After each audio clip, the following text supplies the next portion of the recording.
एक चीज आज मैंने महसूस की, जो थोड़ी सी देखें, मुंबई इंडियन जीत गया, इसमें कोई शक नहीं है। बैटिंग लाजवाब, रिकेल्टन लाजवाब, रोहित उससे भी जबरदस्त। इसको मैं इसलिए भी बहुत बड़ा इवेंट कहता हूँ कि इससे ना दुनिया की क्रिकेट है ना चेंज हुई है, क्योंकि इंडिया के लोगों का जो क्रेज है ना, जो मैं देखता हूँ, सो वो वाला क्रेज है ना दुनिया में कहीं भी नहीं दिखता। भाई साहब, एक तरफ आईपीएल का आज का मैच था जिसको भाई 40,000 लोग देख रहे थे स्टेडियम में, और दूसरी तरफ भाई हमारी पीएसएल थी। खुला घूमते दुनिया भर में हर साल इस तरह की पोस्ट होती है कि जी वो काले कपड़ों में वो बंदे भी होते सिक्योरिटी, और बीच में गोरा प्लेयर, और नीचे लोग वाह वाह कह रहे होते हैं कि क्या सिक्योरिटी है। अबे ये दाद देने की चीज नहीं है भैया, ये शर्मिंदगी है कि वो सेफ क्यों नहीं है। या बैटर एक्स्ट्राऑर्डिनरी अच्छे हैं। एक कमेंट है मनीष शर्मा का, बैटर वो तो कह बड़ा रहे है, हैं कि बैटर वो तो कह रहे हैं कमाल है। इरफान साहब को कहें कि आप रोहित के साथ ना कंपेयर करें, वो दोनों का मतलब वो मिडिल ऑर्डर है, ये ओपनर है, तो आप इस लिहाज से बात करें, और वो बड़ा अच्छा प्लेयर है। T20 में 20-20 ओवर में 200-200 रन बन रहे हैं और वो भी सेफ नहीं है, तो वो सारा है ना इस एक टूर्नामेंट की वजह से, क्योंकि जो आईपीएल हुआ है ना शुरू में, कि इसने सारी क्रिकेट को चेंज किया। और हमारा पीएसएल आप देखिए, सारे रिटायर्ड प्लेयर्स उठा के हम लोग ले आते हैं। हमारे पास बाबर आजम, इसको कंपैरिजन करते हैं जी विराट कोहली के साथ, लेकिन बाबर का कंपैरिजन नहीं बनता। बाबर के बिल्कुल भी नहीं बनता, क्योंकि एक तो एक्सपीरियंस सबसे ज्यादा, आप किसी भी फील्ड में हो एक्सपीरियंस बहुत मैटर करता है। आईपीएल शुरू हुई है और इतना दिल मेरा दुखा है ना कि यार, मतलब कि इंडिया के अंदर फ्यूल क्राइसिस नहीं है, किस तरीके से उनकी अवाम उनका जश्न मनाने आईपीएल के अंदर पहुंची हुई है। क्राउड यार देखिए, क्राउड किसी भी टीम में, किसी भी ग्राउंड में हो, किसी भी जगह पे हो, तो वो जान डाल देता है बीच में। उस वक्त सोचना चाहिए था कि जब ये फिर रमजान और फिर T20 का वर्ल्ड कप और आईपीएल ये आगे पीछे आएगा तो पीएसएल को जगह कहाँ मिलेगी। लेकिन अब आपने देखे ऐसा मंच लगा दिया कि एक तरफ जहाँ पे ग्राउंड भरे हुए होंगे, सेलिब्रिटी इंडोर्समेंट्स होंगी, ये बड़ी बड़ी टीम, बड़ा बड़ा समझ रहा ना प्लेयर वहाँ खेल रहा होगा, दूसरी तरफ आपका कोविड ज़्यादा कराची और लाहौर का स्टेडियम जहाँ पे कोई भी नहीं होगा। ये मैसेज क्या देता है प्लेयर्स को? पहले ही फॉरेन प्लेयर हमारे पास फॉरेन नहीं आता है तो आईपीएल की चक्की से अच्छी तरह जूस निकाल के, अच्छी तरह पिस के जब बिल्कुल ख़त्म हो जाता है, जैसे डेविड वार्नर लास्ट ईयर आया था कराची किंग्स में कि भैया वहाँ जगह ख़त्म हो गई तो अब मैं यहाँ आऊँ। मतलब कि हम नहीं एक्सपेक्ट करते कि भाई हमारे यहाँ कोई ऐसा प्लेयर आएगा, जैसे उनके पास मैक्सवेल वो चले जाते हैं, पैट कमिंस चले जाते हैं, उसके बाद ग्रीन चले जाते हैं। हमारे पास रिटायर्ड प्लेयर्स क्यों आते हैं? हमारा अच्छा नहीं है कि हम ज्यादा पैसे नहीं देते क्या? आई थिंक हम ढूंढते नहीं है सही तरह। तो जो क्राउड है वो देख के तो फिर ऐसा ही लगता है कि भाई कोई कंपैरिजन नहीं है पीएसएल और आईपीएल के क्राउड का मेरे भाई, दूर दूर तक। मैं आपको बता, हमारे लोगों को ये चीजें बेहतर कर लेनी चाहिए। जरूर मैं आवाम से ये कहता हूँ कि थोड़ा सा बर्दाश्त कर लें। बात कह रहा हूँ कि दुनिया की क्रिकेट को हम अपने बोर्ड को उस जगह पे लेकर आए हुए हैं कि जहाँ पर आप शायद हमारे ही नहीं, इंडिया के आगे किसी क्रिकेट बोर्ड की भी कोई हैसियत दिखाई नहीं देती। हम अपनी बात क्यों करें? आप ये सिर्फ कहने की बात। क्राउड पीएसएल में नहीं है, कसम से पीएसएल बोरिंग लग रहा है, और वहाँ पे आईपीएल को देख लो भाई। आप आईपीएल की बेंच में भी बैठ जाओ तो वो ज्यादा सूदमंद है किसी प्लेयर के लिए रादर के वो पीएसएल का मेन प्लेयर हो। जो संजू सैमसन, अभिषेक और नंबर 3 पे जब ईशान किशन आते थे, वो तीनों ही डिफरेंस क्रिएट कर रहे थे ना। वो बाकी टीमों के प्लेयर 160-70 में खेलते थे, ये 200 प्लस में खेलते थे और वो वर्ल्ड कप लेके चले गए। यही डिफरेंस। अब अभी ये मैं बताऊं, ये जो टोन सेट की है ना इस तरह की मॉडर्न डे क्रिकेट की, पहले वो यही थी 200 वाली। ये जो 250 वाला अब जो एक मंत्रा आ गया ना, ये इंडिया ने सेट किया है और इसी को वो लेके अब आगे चल रहे हैं 1-1.5 साल से। और दूसरा ये कि ठीक है, वॉर एक बहुत बड़ा फैक्टर है जिसकी वजह से ये स्टेडियम खाली, इस पे भी थोड़ी देर में बात करता हूँ। लेकिन वॉर तो हम प्रेडिक्ट नहीं कर सकते, लेकिन ये कैलेंडर 3-4 साल पहले से ही डिसाइडेड होते हैं। तो ये उस वक्त सोचना चाहिए था कि जब ये फिर रमजान और फिर T20 का वर्ल्ड कप और आईपीएल ये आगे पीछे आएगा तो पीएसएल को जगह कहाँ मिलेगी। लेकिन अब आपने देखे ऐसा मंच लगा दिया कि एक तरफ जहाँ पे ग्राउंड भरे हुए होंगे, सेलिब्रिटी इंडोर्समेंट्स होंगी, ये बड़ी बड़ी टीम, बड़ा बड़ा समझ रहा ना प्लेयर वहाँ खेल रहा होगा, दूसरी तरफ आपका कोविड ज़्यादा कराची और लाहौर का स्टेडियम जहाँ पे कोई भी नहीं होगा। ये मैसेज क्या देता है प्लेयर्स को?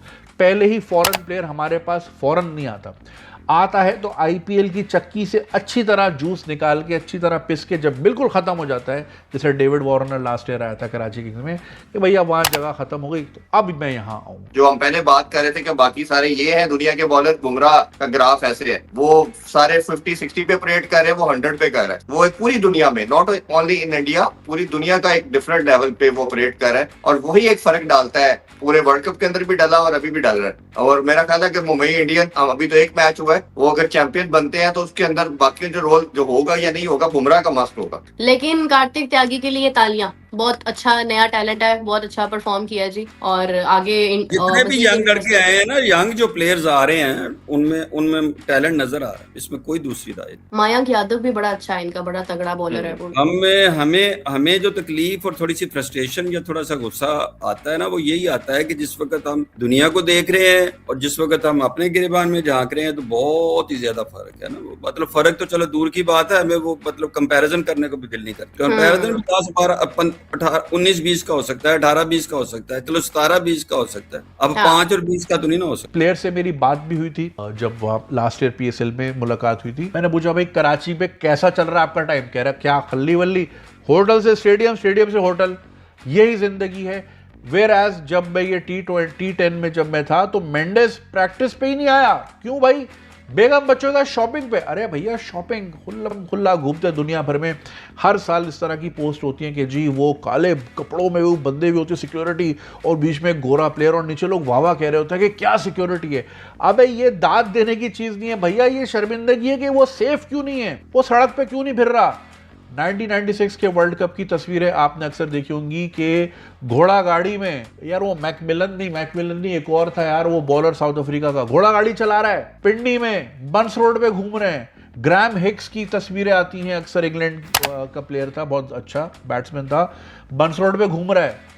ये कैसे घूमते थे उस वक्त? भैया सेफ्टी थी तो आराम से, ये नॉर्मल है। और ये नॉर्मल नहीं है कि वो इतने सारे भैया 8 गाड़ियों का डाला है और उसमें जो है ना यूं बीच में एक प्लेयर खड़ा हुआ है।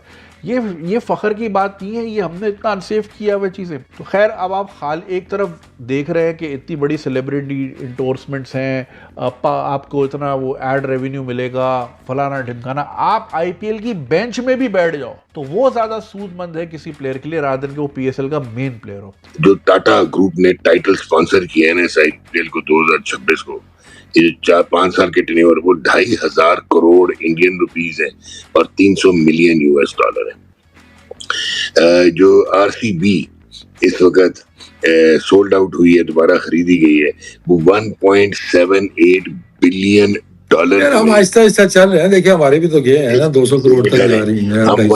हम 2 बिलियन रुपीस की बात कर रहे हैं, वहां पे 1.78 बिलियन डॉलर्स की वो फ्रेंचाइज गई है, 0.62 बिलियन की। जो अपना इसका वो क्या कहते हैं ब्रांड वैल्यू है IPL की, वो 9.5 बिलियन डॉलर है। जो ब्रॉडकास्ट राइट्स हैं IPL के जो जियो हॉटस्टार ने उठाए हुए 6.2 बिलियन डॉलर्स हैं। तो यार उस मार्केट को आप मैच नहीं कर सकते। अच्छा, फिर आप जो फॉरेन प्लेयर्स हैं, पहले ही मैंने आपको बताया कि वो आते नहीं है, वो जाहिर है वो प्रेफर उधर उस वाली पे करते हैं जहाँ पे ज़्यादा पैसे। दूसरी तरफ जब आप ये देख रहे हो, एक तरफ तो देखें लूमिंग थ्रेट है, हम वॉर, अभी तक वॉर का स्फेयर साउथ एशिया तक तो नहीं आया, मगर दहाने पे तो खड़ी है ना भैया। और फिर एक अलेजेड थ्रेड भी आई है। देखिए थ्रेड आती रहती हैं और वो जाहिर है आप किसी भी उसको लेट गो नहीं कर सकते, ठीक है। ये आपने धुरंधर में भी देखा होगा कि भैया 800 थ्रेड्स आई हुई थी, वो मुंबई अटैक वाले से पहले जो है ना, आपको याद होगा। तो भैया देखना तो सबको पड़ता है, क्योंकि अगर उसमें से कोई भी एक सही हो गई तो वो फिर जाहिर है नुकसानदेह होती है। जिस तरह 2007 जो पाकिस्तान के साथ हुआ था, अनफॉर्चुनेट वाकया जिसमें श्रीलंका की टीम पर अटैक हुआ, तो उसकी वजह से 15 साल PCB ने और पाकिस्तान क्रिकेट ने सफ़र किया था। हमने अपनी सारी क्रिकेट दुबई शिफ्ट कर ली थी, एक पूरी जनरेशन देख ही नहीं पाई, और एक पूरी जनरेशन ने तो इंडिया पाकिस्तान का क्लैश ही नहीं देखा पाकिस्तान में। वो उन्होंने ही देखा जिनके पास पैसे थे, जो दुबई, अमेरिका, ऑस्ट्रेलिया, इंग्लैंड में जाके देख लेते हैं। एनीवे, टॉपिक पे दोबारा आते हैं। तो फॉरेन प्लेयर्स को क्या मैसेज जा रहा है कि पहले ही हम इतनी सिक्योरिटी में और होटल से वहाँ से यहाँ, और हमारी कोई लाइफ नहीं होती, थोड़ी बहुत जेल की तरह जिंदगी होती है, लेकिन ज़ाहिर पैसा कमाना है तो कमाना है। तो वो उसको क्या मैसेज जा रहा है कि यार सिक्योरिटी थ्रेट भी चल रहा है और अब स्टेडियम भी खाली होगा, तो मज़ा ही क्या आएगा उसको खेलने में, जब अच्छा प्लेयर आएगा नहीं। और जब आपके पास वही आएगा जिसके लिए PSL कोई चीज़ है, तो क्या ही प्लेयर होगा, समझ रहे हैं आप। मैंने बस ये तय करना है, मैंने पत्ते खाने और मैंने परफॉर्म करनी है, वो करता भी है। और वो जिस तरह के डाइट प्लान करता है, जिस तरीके से वो डाइट करता है, आम बंदे की सोच की ही चक्कर आ जाते हैं, भाई ये बंदा कैसे कर लेता है। यार बाबर आजम साहब तो यहाँ पे बिरयानियाँ और बर्गर, ये शौरमे, इनसे फुर्सत मिलेगी तो वो फिटनेस करेगा ना अपने सेट। बकाया वो अपने मीडिया वालों को लगाया हुआ है पाकिस्तान में। इतनी गर्मी में लाहौर की इधर इतनी गर्मी में बाबर आजम साहब ट्रेनिंग कर रहे, कमाल कर रहे हैं। इतना खाया तो निकालेंगे ना अभी जाके। तो यार ये कोई कमाल की नहीं है, एथलीट है, उनको शर्म आनी चाहिए, इतना पेट उनका निकल आया हुआ है। कोहली और बाबर, इनफैक्ट पाकिस्तान टीम एक तरफ हो और कोहली का पसीना एक तरफ हो, फिर लेवल है। पूरा वीडियो आप लोगों ने देख लिया। वीडियो देखने के बाद में आपकी क्या राय है कमेंट सेक्शन आपका, आप भी कमेंट करके अपनी राय रख सकते हैं। जय हिंद, वंदे मातरम, जय श्री राम, जय श्री राम, जय श्री राम।